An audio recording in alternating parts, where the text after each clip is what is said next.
Manhã J3, um oferecimento Giga Mais Fibra. A fibra que conecta o Brasil com mais velocidade, mais qualidade, mais possibilidades. Olá, muito bom dia para você que nos acompanha aqui na J3 News TV, nos acompanha também no nosso canal no YouTube. Segunda-feira, semana começando, dia 22 de setembro.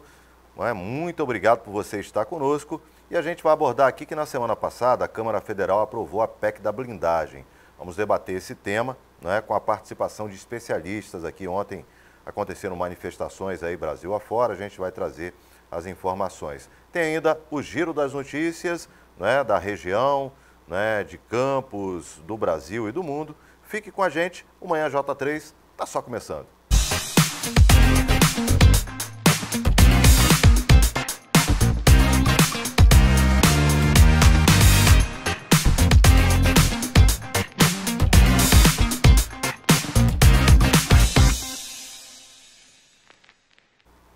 E a gente já começa dando um giro nos principais assuntos acessados.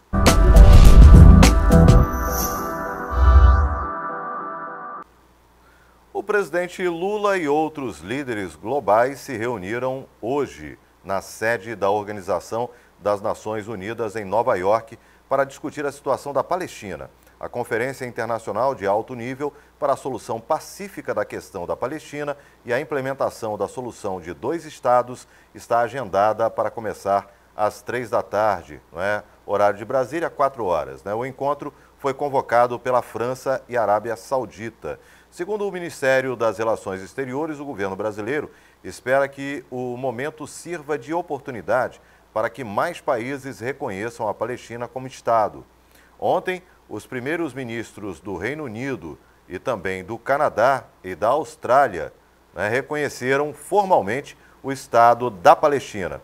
Os posicionamentos dos 3 tradicionais aliados dos Estados Unidos foram divulgados por meio de redes sociais, condenando as ações de Israel em Gaza, que mataram dezenas de milhares de pessoas, muitas delas civis inocentes. Os comunicados também responsabilizam o grupo islâmico palestino Hamas pelo ataque de outubro de 2023, quando centenas de pessoas foram mortas ou capturadas em uma festa em Israel, nas proximidades da fronteira com a faixa de Gaza. Todos deixaram claro que o Hamas não deve ter participação no Estado da Palestina. Situação difícil lá, Tomara que essa reunião possa trazer aí alternativas para a paz. Manifestantes realizaram atos em diversas cidades do país ontem contra a proposta de emenda à Constituição, a PEC da blindagem, e o projeto que anistia pessoas condenadas pelo 8 de janeiro. Convocados nas redes sociais por movimentos de esquerda, os protestos aconteceram em todas as 27 capitais. O texto da PEC da blindagem, aprovado na Câmara dos Deputados na última semana, busca proteger parlamentares contra a abertura de processos penais no Supremo Tribunal Federal. Críticos da proposta afirmam que a PEC, na prática, inviabiliza a abertura de ações penais contra deputados e senadores, uma vez que, quando regra semelhante vigorou no país, somente a instauração de processo foi autorizada pelo Legislativo. Após ser aprovada na Câmara, a PEC da blindagem segue para análise no Senado, onde sofre resistência. Manifestantes também se posicionaram contra a tramitação do projeto que prevê perdoar os condenados envolvidos no ato golpista de 8 de janeiro de 2023, na última quarta-feira. Os parlamentares aprovaram um pedido de urgência para a proposta ser acelerada na análise do texto aí.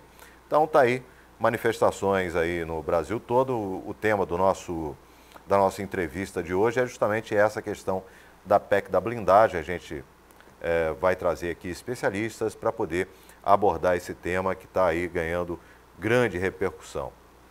E ontem, um grupo de criminosos realizou um arrastão na Avenida Nossa Senhora de Copacabana, na zona sul do Rio de Janeiro. O episódio teve início em um restaurante próximo ao Posto 6, onde clientes tiveram seus pertences roubados.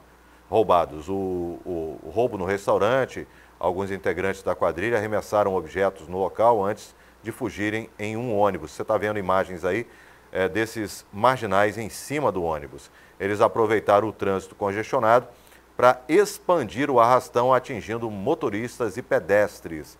A Polícia Militar foi acionada e realizou abordagens nos ônibus próximos ao Shopping Rio Sul, em Botafogo, o que deixou passageiros apreensivos. A direção do restaurante lamentou o episódio de violência pelas redes sociais. Apesar disso, durante a madrugada não havia reforço policial, mas o estabelecimento funcionou normalmente. Uma loucura, né? Loucura. Parece que é um país sem lei, sem ordem, né? O Rio de Janeiro, de vez em quando, a gente vê acontecer esse tipo de situação aí, né? No ano retrasado, Copacabana virou palco aí de cenas terríveis, como essa aí que a gente está vendo aí, né? Que a gente acompanhou, né? De marginais surfando nos ônibus, descendo, promovendo quebra-quebra, muito roubo, muita baderna no Rio de Janeiro. Tomara que seja um fato isolado, mas lamentavelmente, como a gente registrou aí, a polícia não foi ao local para reforçar a segurança. E a nossa produção recebeu imagens aí de um carro em chamas, próximo à ponte conhecida como Ponte da Rosinha, né? Ponte Leonel Brizola, na 15 de novembro. Como vocês podem ver nas imagens, o fogo teria começado na parte do motor do veículo. Até o momento ainda não há informações confirmadas sobre a causa do incêndio, mas o Corpo de Bombeiros foi acionado e certamente, né, o incidente chamou muita atenção de quem passava ali pelo local. Pela manhã tem grande movimento ali, né, muita gente se solidarizando, buscando aí combater as chamas ali que rapidamente tomaram conta da frente ali do veículo, um Fiat Uno, né, informações que chegaram para a gente ali. Então é isso. Felizmente não há informações de feridos.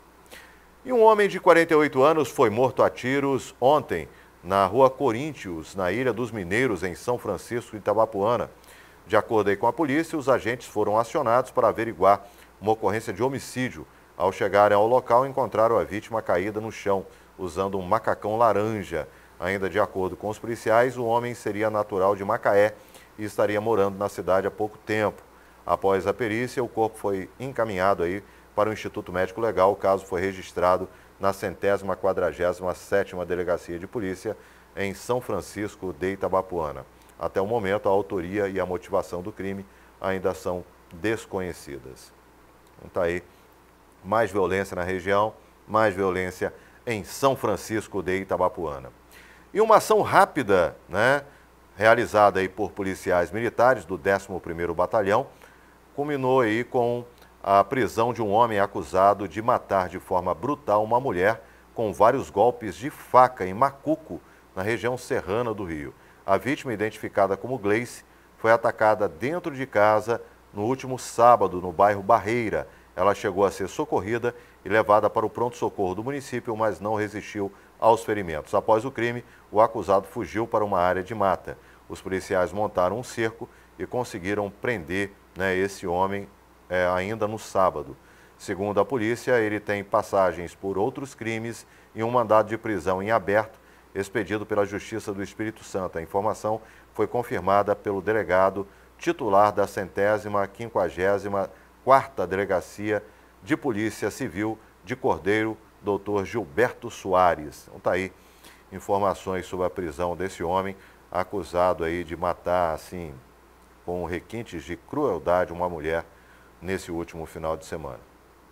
E ontem, um grave acidente foi registrado próximo a uma faculdade em uma estrada de chão na cidade de Araruama, na região dos Lagos do Rio de Janeiro. O acidente envolveu um carro e uma moto. Segundo informações do Corpo de Bombeiros, o motociclista teve uma fratura exposta na perna. Ainda não há informações sobre a atualização do estado de saúde dele e nem da causa desse acidente. Você está vendo aí, né, imagens aí da moto sob o carro, né? É um acidente que causou aí uma fratura exposta nesse condutor da motocicleta. E ainda em Araruama, um carro caiu dentro da lagoa, no bairro Praia do Hospício, na madrugada do último sábado. O acidente aconteceu na Avenida Prefeito Afrânio Valadares. O veículo ficou, né, com as rodas para cima, você está vendo as imagens aí, né, e parcialmente submerso. Parte da estrutura do deck foi totalmente destruída. Até o momento não há informações confirmadas sobre feridos. As causas do acidente ainda são desconhecidas e o caso está sendo investigado aí pela delegacia da cidade. É um acidente registrado aí, as imagens chamaram a atenção, né? O carro aí com as rodas para cima e praticamente submerso aí na lagoa. E no último sábado, uma colisão entre dois carros deixou 7 pessoas feridas na estrada de Guriri, sentido bairro Peró, em Cabo Frio. De acordo com informações que chegaram à nossa produção, entre as vítimas estavam 4 mulheres e 3 homens. Todos foram socorridos e levados para o Hospital Central de Emergência do município. Não há detalhes aí sobre o estado de saúde das vítimas, nem sobre as circunstâncias do acidente. O caso segue sendo investigado aí também, né, por agentes da Delegacia de Polícia Civil local. A gente vai fazer um intervalinho, jogo rápido, a gente volta já já, discutindo aí a PEC da blindagem. E aí, você é a favor, você é contra? Manda uma mensagem para a gente, acessa a gente aí, acesse nossas redes aí, mande sua mensagem. A gente já volta já já com especialistas debatendo esse tema aqui no nosso Manhã J3.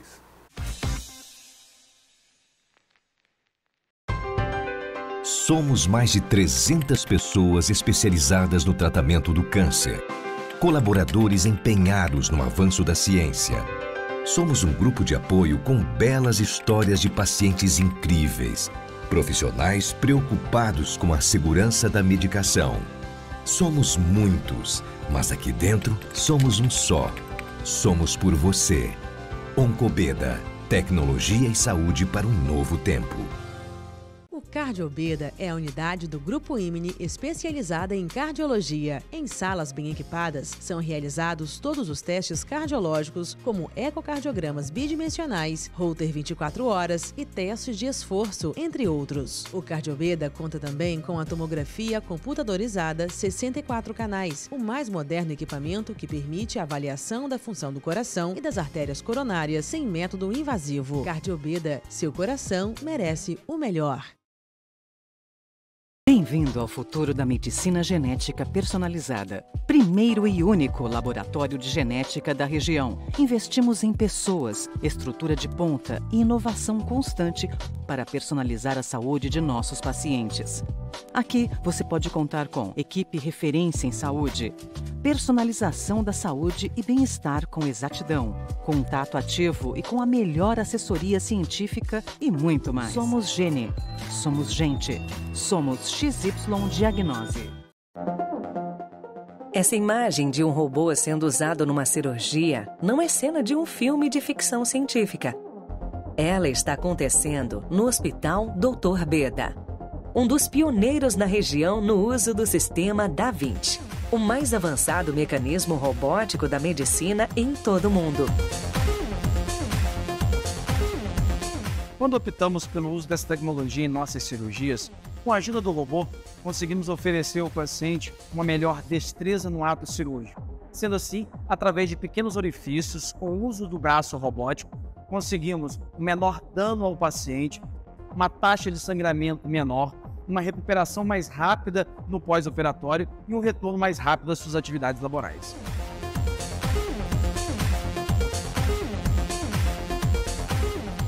Hospital Geral Dr. Beda.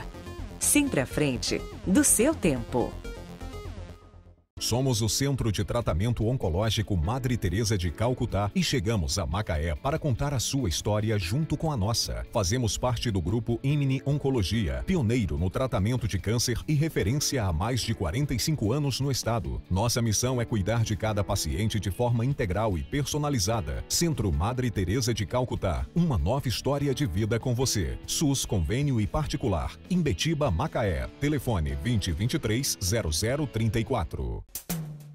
Na Lília Neves, mães e bebês podem usufruir de serviços de saúde com níveis de excelência comprovados. A maternidade se destaca pelos padrões de atendimento humanizado e eficiência em seus serviços, com acompanhamento desde a gestação até o nascimento e desenvolvimento do bebê. A Lília Neves oferece suítes que aliam conforto e beleza para receber mamães e bebês nesse momento tão especial. Além de centro cirúrgico equipado dentro dos mais modernos padrões de segurança, a Lília Neves conta com emergência 24 horas. com médicos para intercorrências obstétricas e ginecológicas, repouso, ultrassom e cardiotocografia para avaliação eletrônica do bem-estar do bebê. Clínica e Maternidade Lília Neves. Mãos amigas para quem chega. O Beda Lab convida você para conhecer uma nova era da medicina diagnóstica, totalmente alinhada ao crescimento médico e científico da região de Campos. São 2 unidades equipadas para oferecer atendimento ágil e confortável para uma enorme variedade de exames e uma inovadora parceria com profissionais da saúde na área de diagnóstico molecular de doenças infecciosas e de predisposições de doenças genéticas e de influências externas. O Beda Lab oferece ainda um laboratório de patologia cirúrgica e citopatologia capaz de realizar análises de biópsias e peças cirúrgicas, além de exame preventivo do câncer do colo uterino e pesquisa de células cancerígenas. Tudo isso com o suporte de um médico patologista para discussão de casos raros e complexos. Orientações e interconsultas em diversas situações com as equipes médicas. Beda Lab, garantia de agilidade e credibilidade na realização de exames. Subsídio agora é Giga Mais. Mais qualidade, viva a experiência Power Wi-Fi. Mais velocidade, é bom pro gamer e bom pra você. Mais proximidade, conte com atendimento multicanais. Mais possibilidades, curta os melhores conteúdos. Subsídio agora é Giga Mais. Assine já e vire um cliente que tem sempre mais. A gente já está de volta e, conforme a gente já havia anunciado, né, a Câmara dos Deputados aprovou a chamada PEC da blindagem, que muda a Constituição, dificultando a abertura de processos criminais e a prisão de parlamentares. A proposta também amplia o foro privilegiado e limita a atuação do Supremo Tribunal Federal. A medida já provoca reações no meio jurídico e político. Para entender o que muda na prática e quais os impactos dessa decisão, que ainda não é definitiva, ainda tem um caminho ainda, né? A gente conversa agora com o administrador público, doutorando em políticas sociais pela UENF, o Danilo Barreto, e também com o advogado especialista em processo civil e direito empresarial, Luiz Felipe Sardenberg. Bom dia, um prazer recebê-los aqui, Luiz Felipe, Danilo, que bom que vocês vieram aqui para a gente entender um pouco mais, né, nas áreas de vocês, a expectativa com relação a essa proposta já aprovada na Câmara, mas que está encontrando resistência, né? Resistência da população. Ontem a gente acompanhou aí, foram várias manifestações que aconteceram aí no Brasil, nas 27 capitais, né?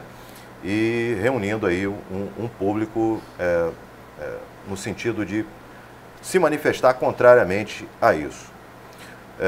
Doutor Luiz Felipe, começo com você para me explicar um pouco aqui, explicar quem está acompanhando, o que isso significa na prática, assim, né? Eu, Júlio, cidadão comum, se for responder um processo, vou direto para lá e não tem nada que possa me blindar.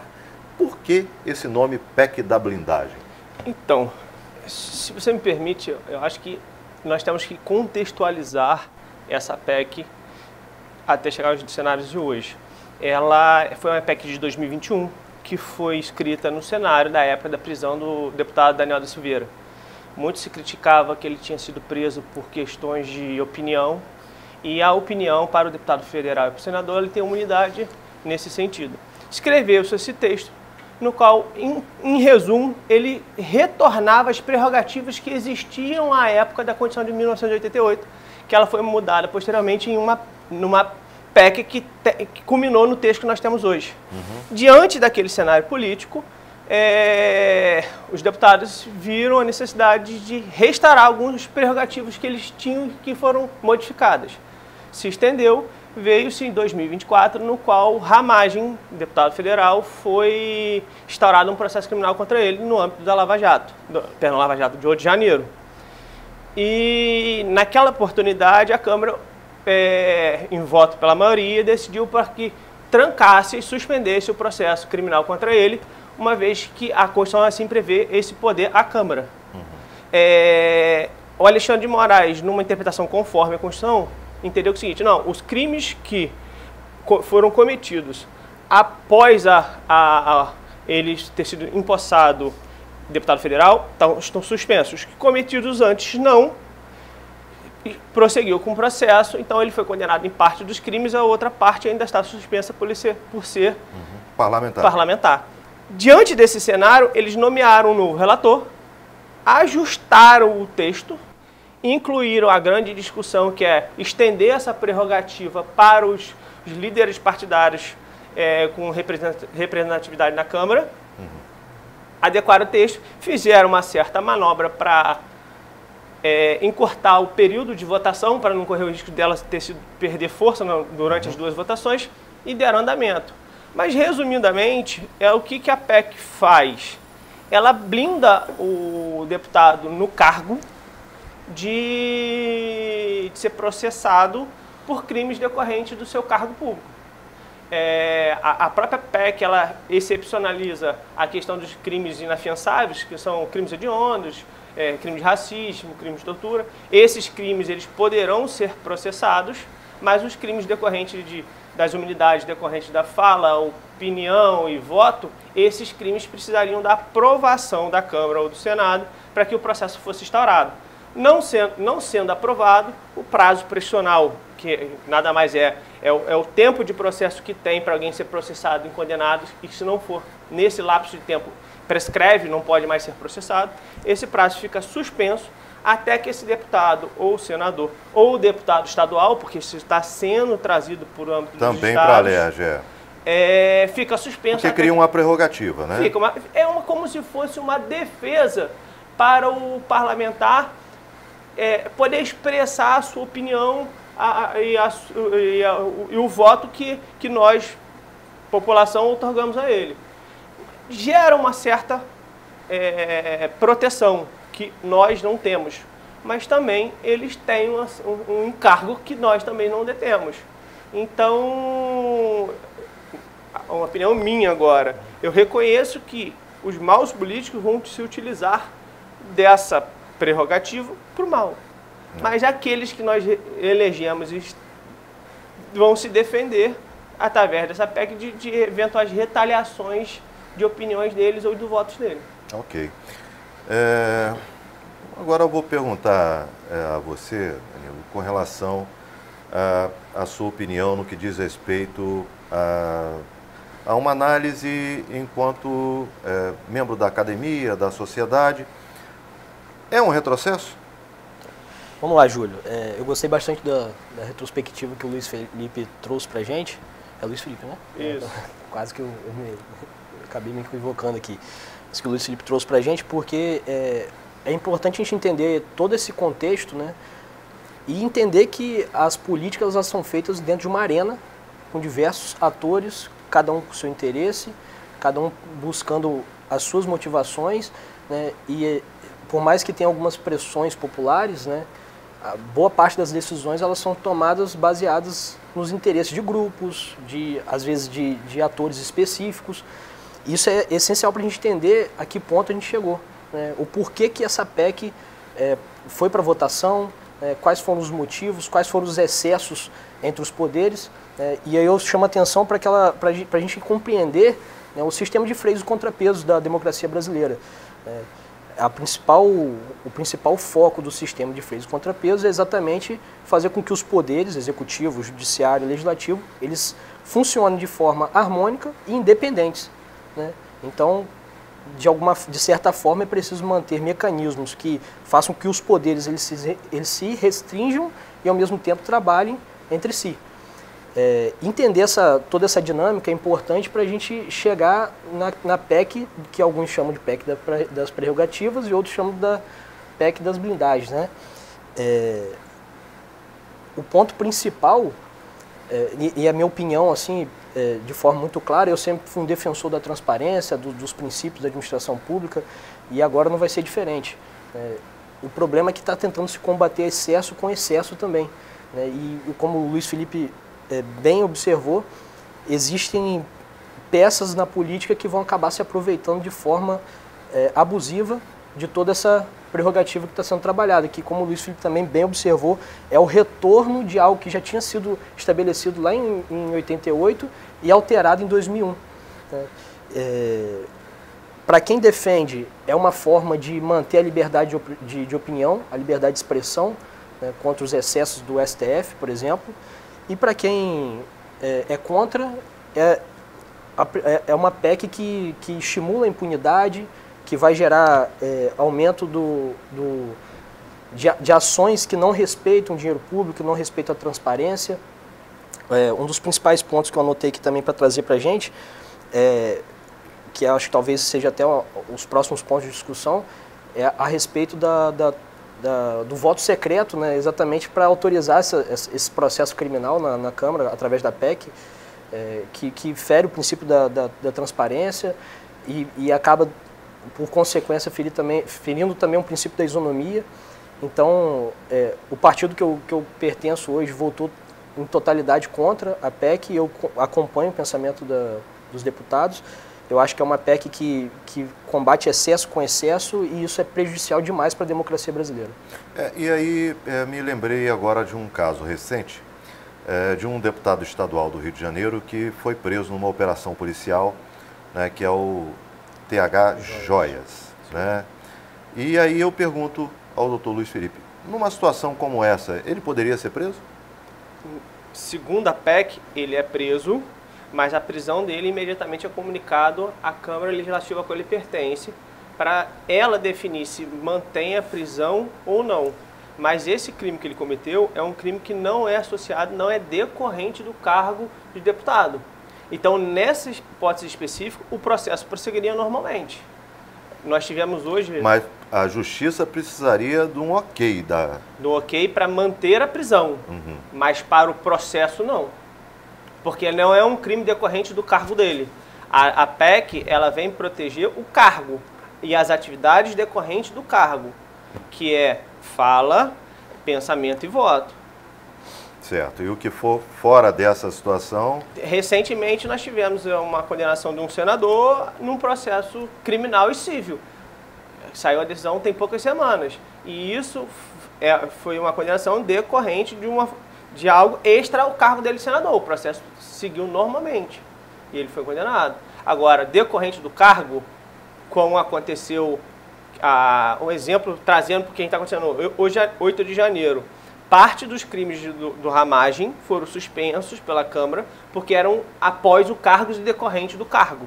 O que ele cometeu antes da posse, ele foi processado e foi condenado. A PEC, ela faz essa diferença de modo que os deputados e senadores tenham uma certa proteção para as atividades decorrentes do cargo. Mas, convenhamos, hoje quem grita pode se beneficiar, hoje quem está se beneficiando no futuro pode gritar. Ela é algo que está sendo criado para a instituição Câmara, instituição Senado. Então, por mais que a gente tenha uma polarização, todos no final se beneficiam.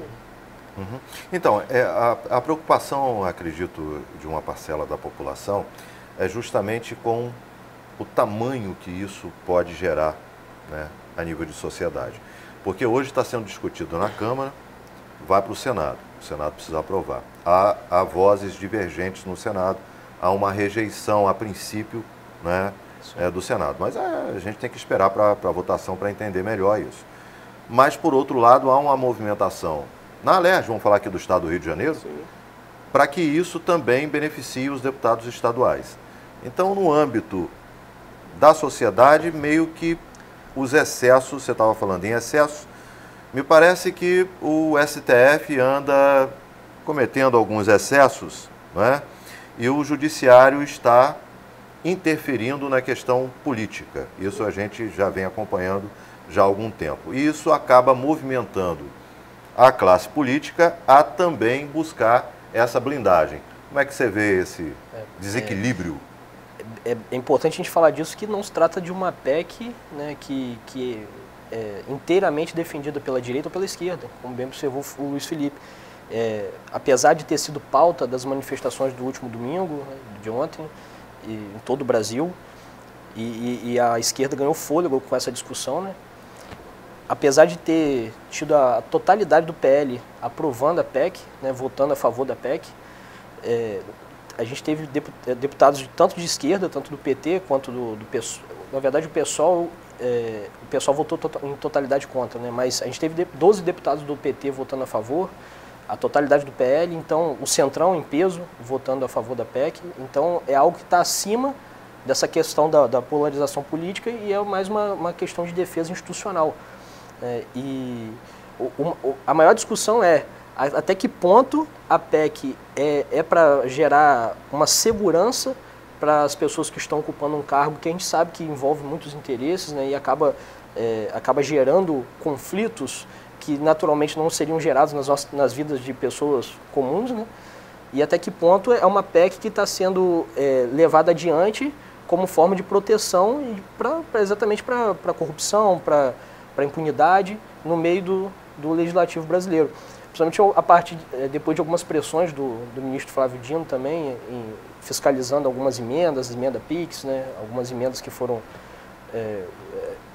repassadas recentemente. Ele travou algumas, acho que se não me engano, em 9 municípios.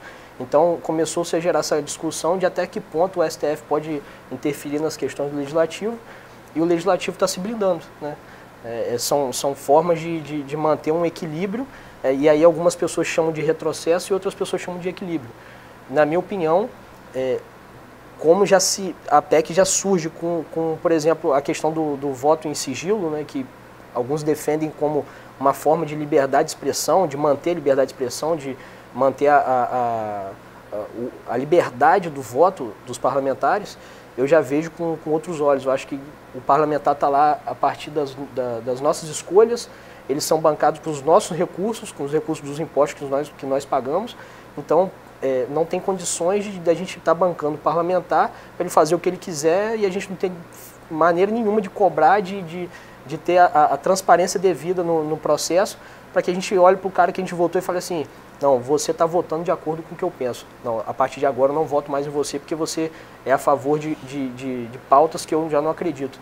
Então acho que esse é o ponto principal. O motivo de eu ser contra é exatamente esse. A falta de transparência, ela para mim, sempre vai ser um retrocesso na democracia brasileira.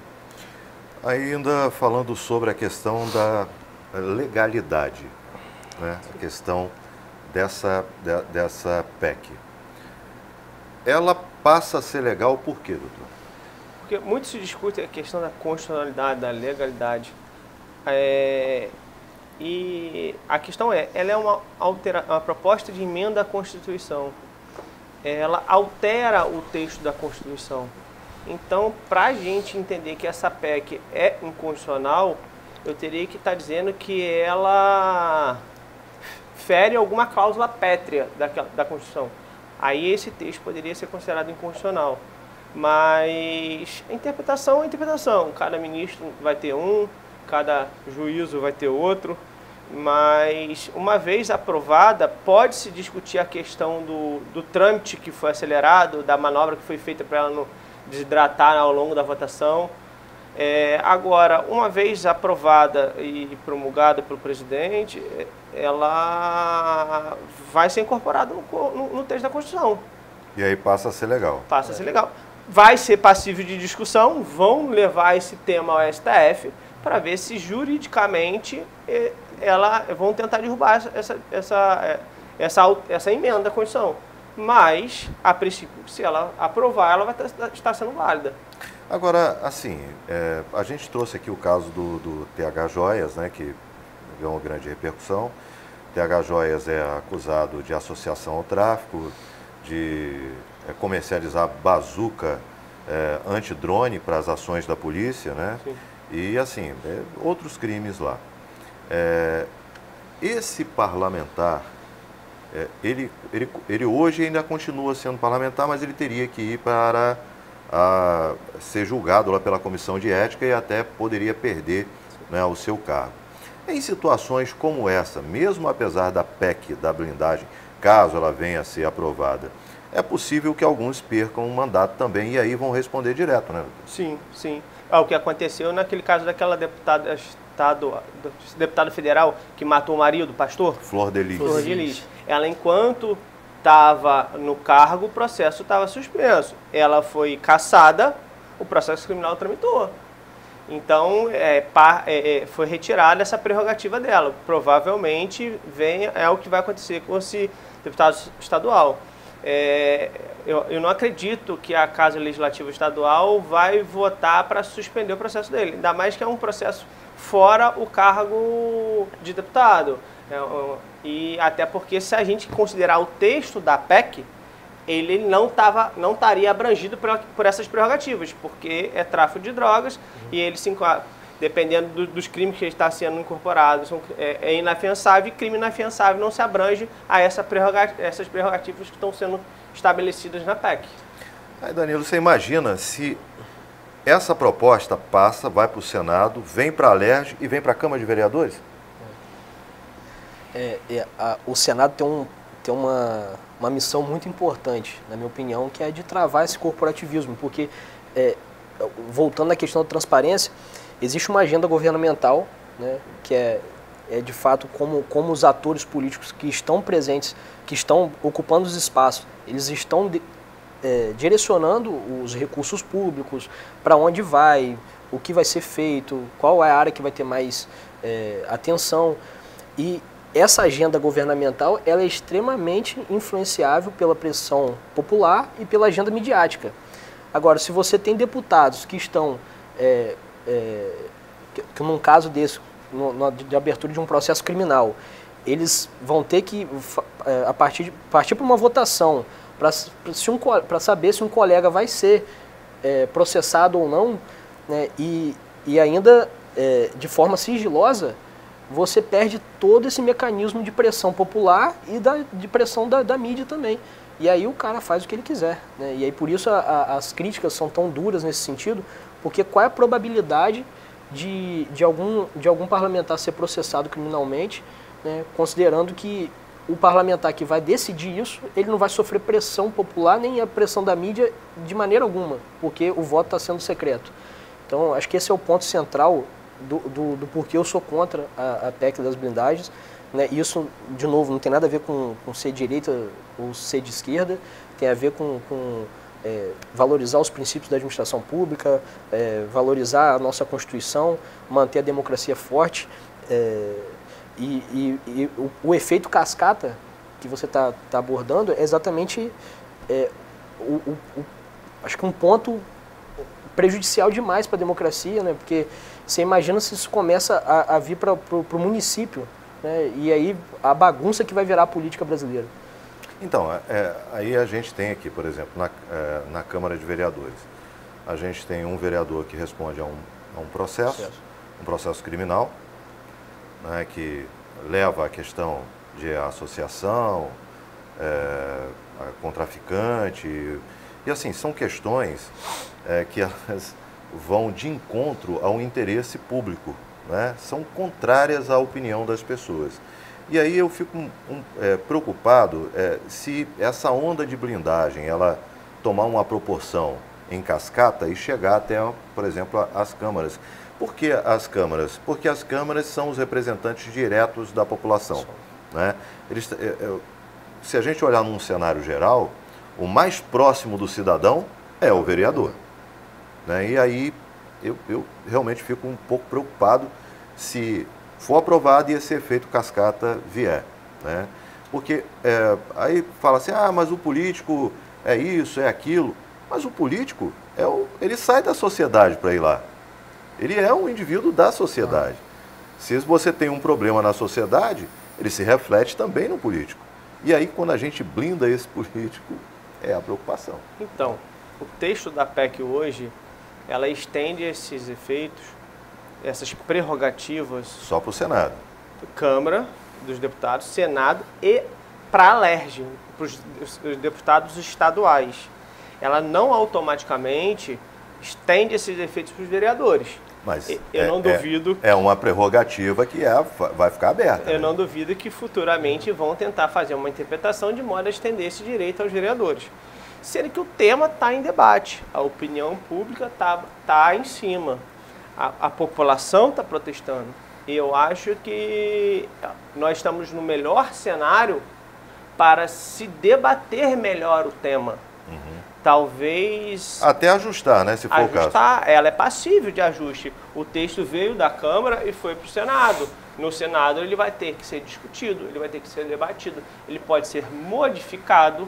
E o que às vezes soa como uma crítica, ou até como um colega falou, o voto é secreto. Isso caia, mantenha-se as prerrogativas, mas com voto aberto. No Senado, esse texto pode ser revisto. Exato. Sendo revisto, ele volta para a Câmara para ser aprovado de novo. Pode ser ajustado para melhor atender a sociedade. O problema todo é o momento que esse texto está sendo passado. Porque nós vivemos uma instabilidade política, administrativa e jurídica muito grande. Dos poderes, né? Essa sensação de desequilíbrio, né? E para piorar, estão se votando essa PEC das prerrogativas, a PEC da blindagem, junto com um projeto de lei que está em clamor popular, que é o da anistia.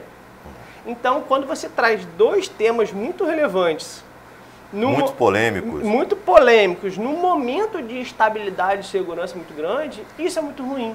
E o texto não foi adequadamente debatido com a sociedade, debatido entre os políticos, debatido entre as instituições administrativa, judiciária e legislativa. E quando se fez essa manobra para poder julgar, aprovar mais rápido, ficou mais visível que estava sendo feita uma manobra para acelerar o processo. Acho que defender os deputados e senadores garantindo umas prerrogativas de imunidade para a atividade decorrente da função dele, eu acho válido. Talvez o que está faltando para esse processo é mais transparência, é mais convergência com a opinião pública. Porque o que basicamente eles estão querendo trazer era o que já existia antes, que é o texto original da Constituição de 88. Teve alguns ajustes, teve alguns acréscimos que não existiam antes, que estão estendendo essa prerrogativa a alguém que não exerce cargo público, direto, mas indireto, mas falta debate. E o problema é que no momento que nós vivemos de estabilidade jurídica e política, esse debate está muito inflamado, então ele não vai acontecer. Então, mas a gente pode ver esse texto ser modificado no Senado, porque ele foi modificado na Câmara. Ele era um texto muito mais abrangente em 2021. Agora, em 2024, ele foi enxugado, foi se acrescentado um pouquinho e foi aprovado. E foi remetido para o Senado. Ali, nós temos um outro momento de debate. Ele pode ser ajustado para atender, talvez, a questão da publicidade, do voto deixar de ser secreto para ser um voto aberto. Já que você falou de anistia, vamos botar no pacote aqui. Danilo, a anistia, né, eu vejo muita gente comentando em redes sociais a favor e contra. Quem está a favor fala assim, mas nós já temos políticos hoje que estão atuando fruto, né, foram anistiados lá no passado. Né, e hoje está todo mundo contra a anistia. A anistia, se ela surgindo hoje, né, você vê como um clamor popular ou você acha que vai ter uma pressão dos partidos, principalmente dos partidos de esquerda, de forma contrária? O Brasil está dividido, né?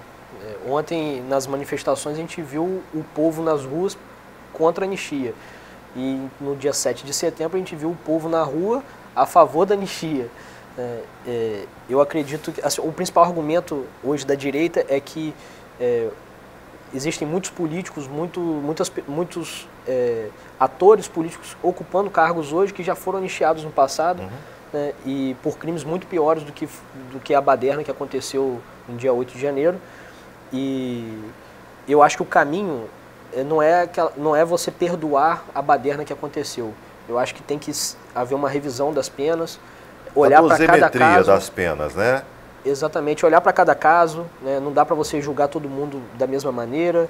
Né? A gente sabe que teve muitos excessos, como é o caso da Débora, ficou conhecido como a Débora do batom. Né? A pena da Débora não condiz com o que aconteceu ali, com o fato que a gente viu. Então, esses excessos, inclusive, são os que estão gerando toda essa discussão, né, da PEC da blindagem. E é claro que não dá, a gente viu o patrimônio público sendo depredado, não dá para a gente ignorar, né? Apesar de ter muitas dúvidas em relação a quem participou daquilo ali, mas tem muitas imagens de gente destruindo o patrimônio público, então não dá para a gente ignorar, né? E achar que isso é normal. E acho que tem que haver punição para essas pessoas, mas não da forma que está acontecendo, né? Com esses excessos, né? A gente viu o depoimento do ex-assessor do Alexandre de Moraes, que mostrou a forma de atuação do gabinete, então, com muita coisa que não deveria estar acontecendo, desrespeitando o devido processo legal, e exatamente esse desequilíbrio nos poderes que está gerando toda essa discussão, né? E como eu estava falando mais cedo, essa arena política, ela é uma arena que ela está em constante movimentação, com diversos atores tentando disputar e defender os seus interesses ou interesses de grupos, e entender todo esse contexto é importantíssimo para a gente falar sobre a anistia, para a gente falar sobre a PEC da blindagem. E só para reforçar, para resumir, eu acredito que tem que ter uma revisão das penas e não assim uma anistia ampla. Né, então, me parece que essa é a real, o real objetivo, né, dessa questão da anistia, que é a revisão das penas. Doutor, o senhor como operador do direito, né, nós tivemos aí penas muito duras, com a aplicação de dosimetria, né, porque o juiz dá a dose da pena, né, mas houve um somatório, né, e foi colocado lá um grau de dose talvez um pouco mais alto, o senhor não acha? Então, eu vou falar agora como cidadão.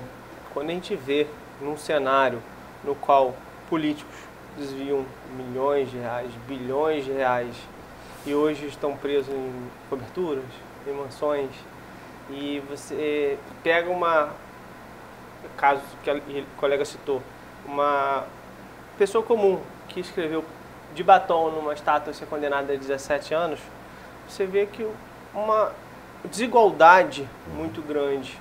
E hoje nós temos dois projetos, um projeto de lei na Câmara e nós temos uma emenda à Constituição no Senado tratando do mesmo tema. São temas bastante complexos, são temas bastante delicados, que historicamente nós tivemos diversas anistias, o mais recente, se eu não me engano, foi o caso dos agentes da segurança pública que na época da greve foram anistiados, mas as penas relativamente foram bem altas, foram bem exageradas. E eu não estou aqui para discutir se houve exageros, se houve a atuação foi parcial, mas eu acho que a população, o poder público, o legislativo, o judiciário e o executivo precisam sentar e falar assim, teve um exagero, vamos ajustar. Vamos rever, vamos ajustar. Porque a gente precisa de estabilidade, o país precisa de estabilidade, a gente não pode viver essa insegurança que nós estamos vivendo hoje. Essa guerra entre os poderes, essa disputa, né? Não faz bem a ninguém. Agora, para os excessos, eu sou a favor da anistia. Para os crimes de dano, o cara que sentou, quebrou a estátua, que era um patrimônio público, eu acho que esse crime não pode ser anistiado. E o projeto de lei da Câmara vem muito, no meu entendimento, vem muito nesse sentido. Não, os exageros serão anistiados, as partes criminais serão anistiadas, mas o que efetivamente, o crime de dano e o decorrente do crime de dano que efetivamente comprovado, esse vamos manter e vamos manter a condenação. Porque no meio do bolo, muita gente foi junto. Me parece assim que há necessidade de rever, mas o próprio processo legal, ele já prevê isso, né? A possibilidade de se rever as penas, né? O problema é que está sendo julgado no STF. Quando você vem num julgamento de primeira instância... Você ainda tem outras instâncias. Igual que aconteceu com o Lula, você foi subindo o processo, foi subindo o processo, foi subindo o processo. Lá no STF, reconheceu-se os excessos que vinham sendo cometidos embaixo e anulou o processo. O problema é quando você começa a julgar no STF, a sua camada de recurso é muito pequena, porque você foi julgado pela turma, se você conseguir subir, você vai subir para o plenário. O grande problema é 99,9% da população não acessam o STF. Eles acessam os juízes de primeira instância ou tribunais, mas o STF não. Então, a minoria desses condenados vão conseguir levar isso a plenário. A grande maioria vai ser condenada na turma e aí vai ficar. Eu acompanho isso, eu já fiz parte já integrei o grande júri aqui, já acompanhei, e a gente votava e o juiz dava a dose da pena porque, né, representantes da população não têm informação para dar essa pena, né, o juiz que dá a pena. E lá me parece assim que muitas decisões monocráticas acabaram gerando uma situação de pena já, né, porque você acaba um ator só responsável por tudo e não tem ninguém para dizer assim, opa, calma aí que tem muito excesso nessa coisa. Você que é da área de administração, Danilo, e tramita na questão social, como é que você analisa essa questão da anistia? Então, como eu já tinha observado, eu acredito que tem que ter uma revisão das penas. Não acho que tenha havido uma tentativa de golpe, acho que tenha sido uma baderna generalizada. O efeito da massa ali, começou um a fazer, o pessoal foi no embalo, né, não teve aquela organização com o intuito de derrubar o Estado Democrático de Direito, até porque a derrubada de um Estado Democrático de Direito não se dá com invasão, né? Ele precisa de uma série de outros acontecimentos para que de fato aconteça um golpe. E isso já tiraria a aplicação dessa pena em específico, né? Exatamente, exatamente. Não tem condição. Aí já reduziria pelo menos uns 10 anos.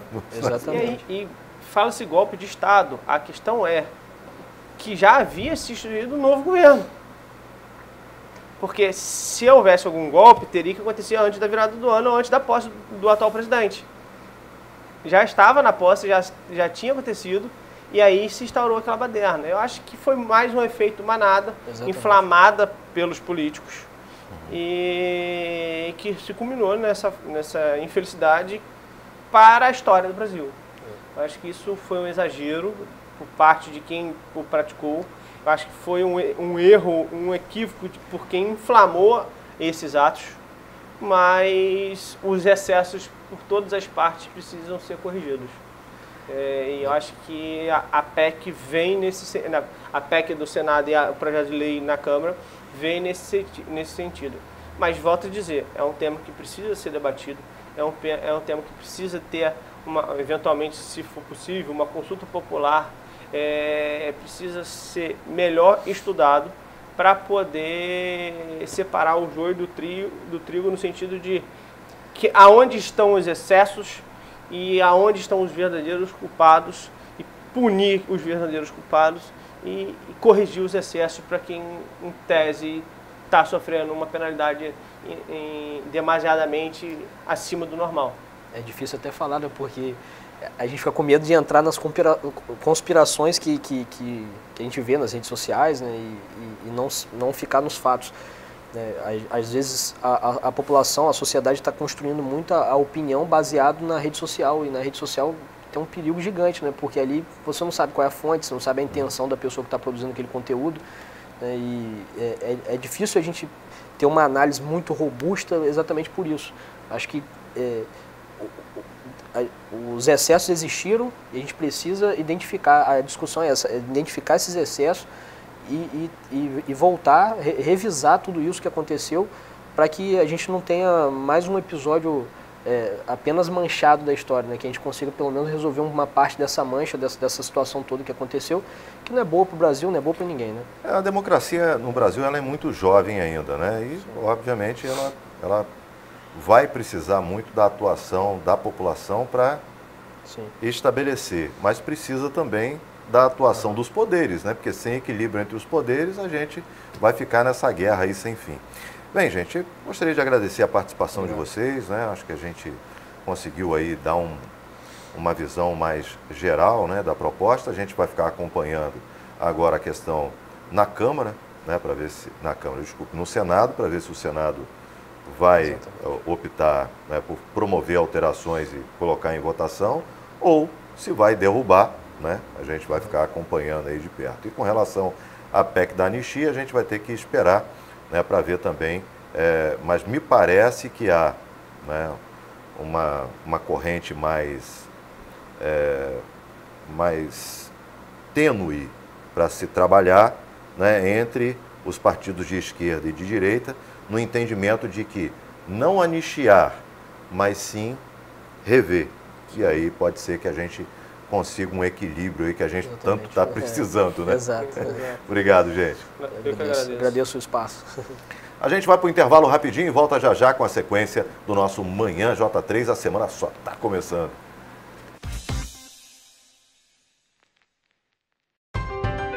Somos mais de 300 pessoas especializadas no tratamento do câncer.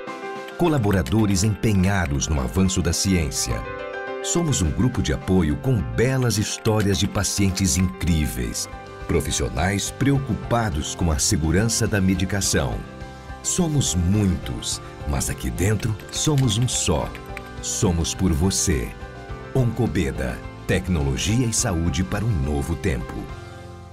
Cardiobeda é a unidade do Grupo IMNI especializada em cardiologia. Em salas bem equipadas, são realizados todos os testes cardiológicos, como ecocardiogramas bidimensionais, Holter 24 horas e testes de esforço, entre outros. O Cardiobeda conta também com a tomografia computadorizada 64 canais, o mais moderno equipamento que permite a avaliação da função do coração e das artérias coronárias sem método invasivo. Cardiobeda, seu coração merece o melhor. Bem-vindo ao futuro da medicina genética personalizada. Primeiro e único laboratório de genética da região. Investimos em pessoas, estrutura de ponta e inovação constante para personalizar a saúde de nossos pacientes.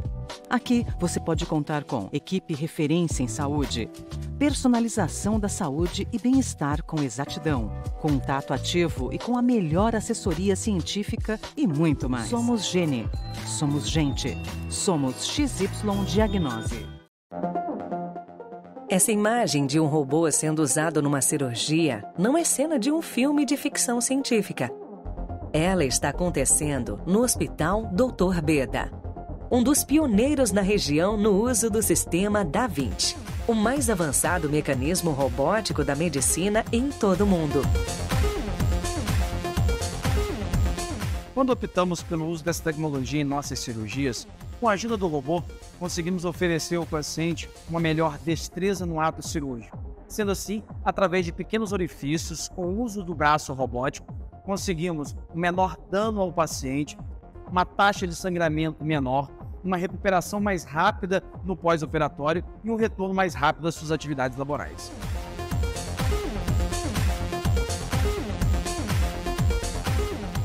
Hospital Geral Dr. Beda.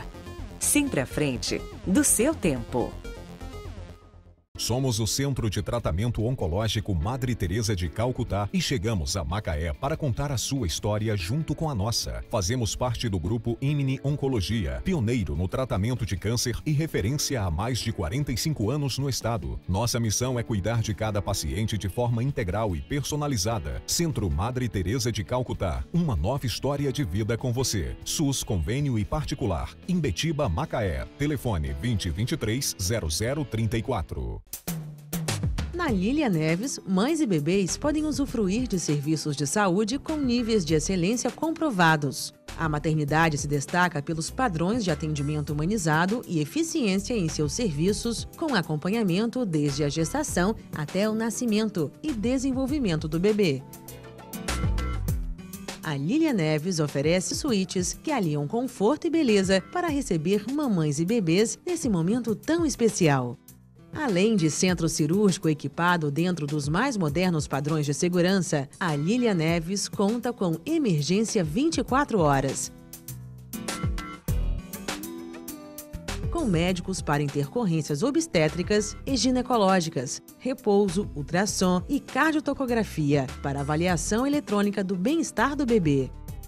Clínica e Maternidade Lília Neves. Mãos amigas para quem chega.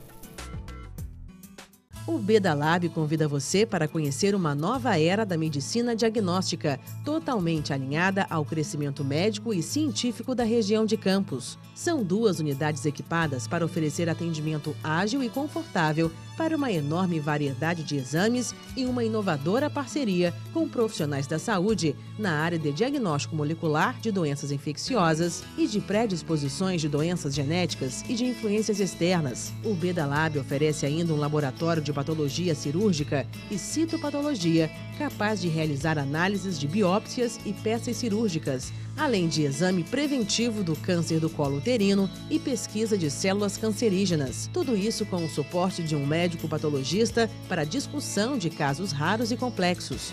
Orientações e interconsultas em diversas situações com as equipes médicas. Beda Lab, garantia de agilidade e credibilidade na realização de exames.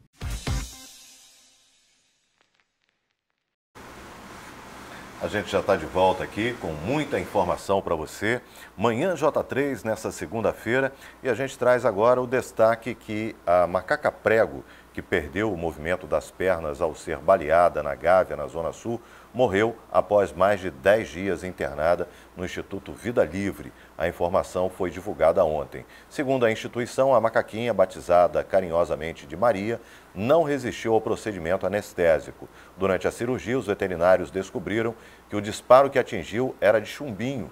O caso é investigado pela Delegacia de Proteção ao Meio Ambiente. Ela foi baleada na coluna, perdeu o movimento das pernas e passou por tratamento no Instituto Vida Livre, no Jardim Botânico. O animal foi encontrado ferido na rua Piratininga, na Gávea, Zona Sul, aí, na última terça-feira. Uma pena, né? Você vê aí, né, um chumbinho, você vê que pessoa maldosa, né?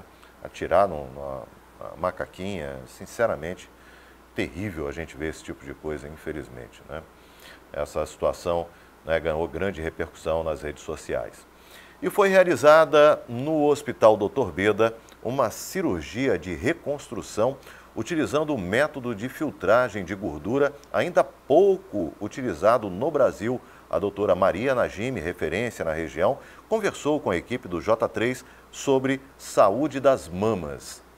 A médica mastologista doutora Maria Najimi, responsável pela cirurgia, falou sobre a importância da reconstrução e o método de filtragem. Aqui no Hospital Dr. Beda, hoje a gente vai estar fazendo uma cirurgia de reconstrução utilizando um método de filtragem de gordura, né, de depuração da gordura, para que seja utilizado o que a gente tem de melhor, né, em medicina regenerativa. Através dos substratos da gordura, a gente vai conseguir fazer com que a pele, né, dessa paciente, no caso, pós-radioterapia, tenha uma melhora do seu aspecto e a gente consegue, assim, uma gama enorme de possibilidades para reconstruir ela, coisa que até pouco tempo atrás a gente não poderia. Às vésperas do Outubro Rosa, o mês de conscientização sobre a prevenção e diagnóstico precoce do câncer de mama e do câncer de colo de útero, a doutora falou sobre o divisor de águas que é a cirurgia de reconstrução. A cirurgia de reconstrução como um todo, hoje já bastante difundida, a gente tem várias tecnologias associadas, várias possibilidades de reconstrução, antes que a gente eram impensáveis, por exemplo, num tecido com radioterapia, antes a gente não conseguia recuperar esse tecido, a gente pura e simplesmente tiraria essa pele e não poderia fazer mais nada.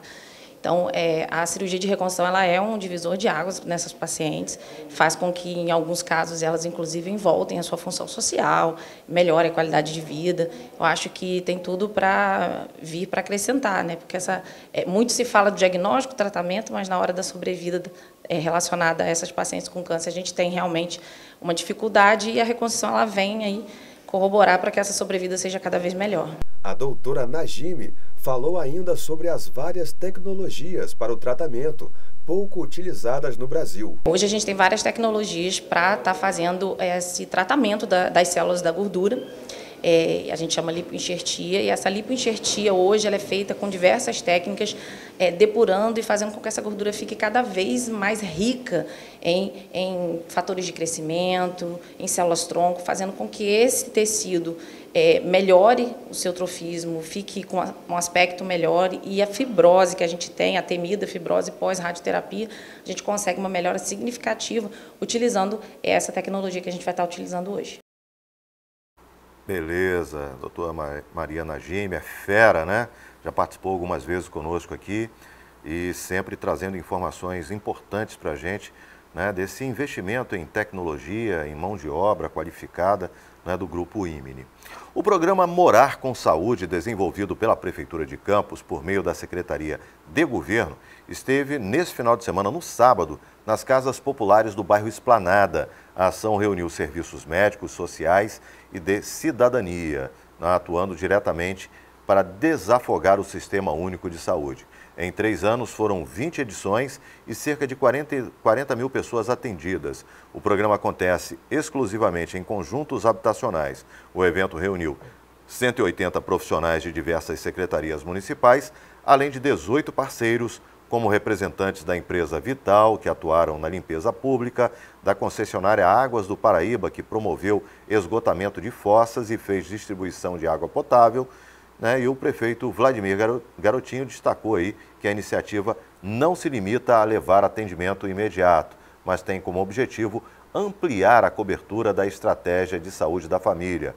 Com o cadastro das famílias sendo realizado durante as edições, os dados são inseridos no sistema do Ministério da Saúde, que possibilita o envio de mais equipes médicas para Campos. O município saiu de apenas 8% de cobertura em 2021 para alcançar cerca de 60% nesse ano de 2025, resultado diretamente ligado ao trabalho realizado aí pelo programa. Então, tá aí informação importante que a gente traz para você aí.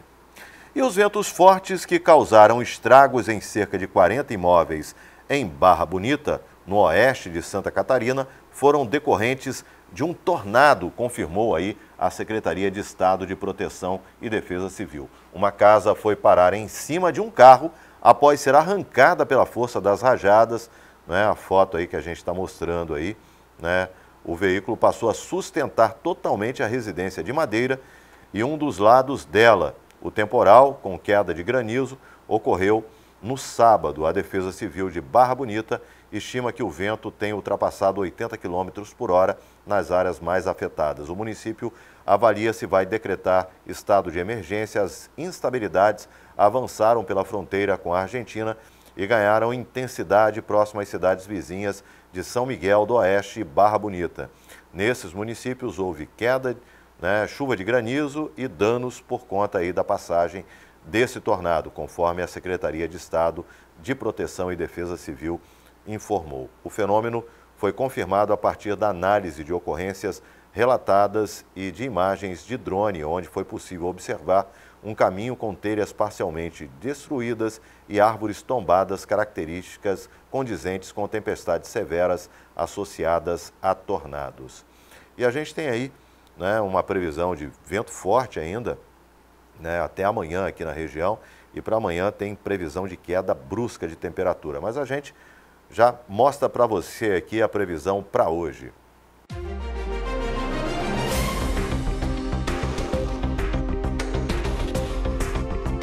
E a previsão do tempo para Campos nesta segunda-feira é de sol durante todo o dia, com períodos de céu nublado à tarde e à noite, máxima de 34 e mínima de 23 graus. Em Itaperuna, no noroeste do estado, a previsão também é de sol com períodos de céu nublado, máxima de 38 e mínima de 22 graus. E a previsão para Vassouras, no centro-sul fluminense, é de sol com pancadas de chuva à tarde e à noite, máxima de 33 e mínima de 21 graus.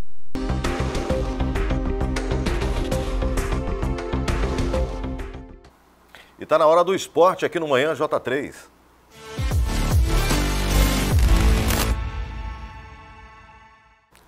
Flamengo e Vasco empataram por 1-1 no clássico, né, no Maracanã, pela 24ª rodada, do Campeonato Brasileiro. Carrascal até fez seu primeiro gol aí pelo Flamengo, mas Ryan igualou para o Vasco. O resultado acontece em um jogo no qual o Flamengo optou por não usar força máxima desde o início e preservou titulares pensando na Libertadores. Com isso, o Flamengo chegou a 51 pontos, ainda líder do Brasileirão. Já o Vasco segue pressionado, lutando contra o rebaixamento, agora com 24 pontos, 2 a mais que o Vitória, primeiro time no Z4. Apesar da diferença técnica E de orçamento, o Flamengo empatou os 2 jogos que teve com o Vasco nesse Brasileirão. Na próxima rodada, o Fla visita o Corinthians no domingo na Neoquímica Arena. Já o Vasco recebe o Cruzeiro, né, no sábado em São Januário. O Vasco que não vem atuando muito bem, jogando em casa aí. Mas o clássico ontem foi um jogo bem jogado, né, um jogo bem corrido aí. O Flamengo depois colocou o Arrascaeta e o Pedro, mas eles não surtiram o efeito esperado e o jogo acabou ficando mesmo no empate.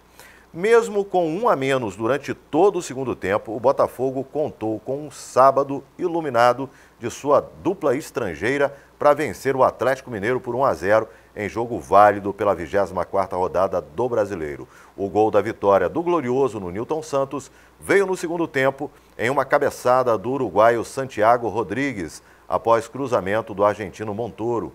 Com o resultado, o Botafogo chega a 39 pontos. O Atlético Mineiro, por sua vez, segue com 25 pontos. Na próxima quarta-feira, o Glorioso visita o Grêmio em Porto Alegre, em jogo atrasado da 16ª rodada do Brasileirão. O Galo, por sua vez, tem compromisso no meio de semana pelas quartas de final da Sul-Americana. A equipe mineira recebe o Bolívar na Arena MRV também na quarta-feira. Então tá aí informações aí do Fogão. E agora vamos falar do Fluminense, né? No último sábado, o Fluminense foi até o estádio do Barradão e venceu o Vitória por 1 a 0 em confronto pela 24ª rodada do Brasileirão. O gol da vitória aí foi de Hércules, que acertou um lindo chute na entrada da área. O jogo ficou marcado pelo alto número de faltas e 2 expulsões ainda no primeiro tempo. Pelo lado do Vitória, Dudu levou vermelho aos 24, enquanto Igor Rabelo foi expulso aos 47 pelo lado aí do tricolor das Laranjeiras. O Fluminense aproveitou o momento em que esteve com 1 a mais em campo para marcar, já que não estava conseguindo muitas chances no 11 contra 11 aí, né? Com a vitória, os cariocas vão a 31 pontos, subindo para a 8ª posição. Já o Vitória fica em 22º lugar, com 22 pontos, em 17º lugar, podendo ser ultrapassado aí pelo Juventude. O Fluminense volta a campo na próxima terça-feira, pela volta aí das quartas de final no Sul-Americana contra o Lanús. Na ida, o tricolor perdeu por 1 a 0 na Argentina e precisa vencer para avançar. O Vitória, por sua vez, visita o Grêmio no próximo domingo pelo Brasileirão. No torneio nacional, o Flu enfrenta o Botafogo no mesmo dia. Então, teremos mais um clássico aí, né, carioca no Brasileirão, né, Fluminense e Botafogo se enfrentando. E com essa informação, a gente encerra aqui a nossa primeira edição da semana do Manhã J3, agradecendo a sua companhia. Logo mais, a partir das 6, a gente tem o Giro de Notícias e amanhã, às 9h30, a gente está de volta aqui no Manhã. Tchau, tchau.